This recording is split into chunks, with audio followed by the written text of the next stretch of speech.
కాకినాడ జిల్లా పర్యటనలో చంద్రబాబు అబద్ధాలు చెప్పారన్నారు మాజీ మంత్రి దాడిశెట్టి. సీఎం ప్రసంగం వినలేక సభ నుంచి మహిళలు బయటకు వెళ్లిపోయారని విమర్శించారు. సూపర్ 6 హామీలతో ప్రజల్ని దగా చేశారని మండిపడ్డారు. వాటిని కప్పిపుచ్చడానికే డైవర్ట్ చేస్తారని అన్నారు దాడిశెట్టి. 23 లక్షల కోట్ల పెట్టుబడులు, 23 లక్షల ఉద్యోగాలు చంద్రబాబు నాయుడు గారు మాటలు. మొన్నే మరి పక్కనే పాకిరపేటలో కొబ్బరికాయ కొట్టారు. కొబ్బరికాయ కొట్టి 1,00,000 ఉద్యోగాలు అంటారు. ఇచ్చేసాం 1,00,000 ఉద్యోగాలు. ఇంకో 23 లక్షల ఉద్యోగాలు ఇచ్చేసినట్టే ఆ 1,00,000 ఉద్యోగాలు కూడా ఇచ్చేశారు. నేను మరీ చెప్తున్నాను, స్టీల్ ప్లాంట్ వస్తే ఎన్ని ఉద్యోగాలు వస్తాయి? 4,000, 5,000 అంతే కదా. మరి లోకల్గా ఉన్న వాళ్ళకి ఎన్ని ఇస్తారు? అందులో స్థానికులకి అంటే తుని పాకిరపేటలో నిరుద్యోగులకి ఎన్ని ఇస్తారు?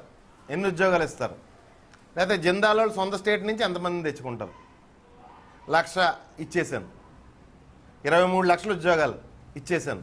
ఈ రాష్ట్రంలో యువకులందరితోనే ఒక మీటింగ్ పెట్టి మీరు మాట్లాడండి, 23 లక్షల ఉద్యోగాలు ఎంతమందికి ఇచ్చారు అని చెప్పేసి. మేము మేనిఫెస్టోలో మీ మేనిఫెస్టోలో నిరుద్యోగ భృతి ఇవ్వండి బాబు అని చెప్పేసి మేము అడుగుతున్నాం. మేము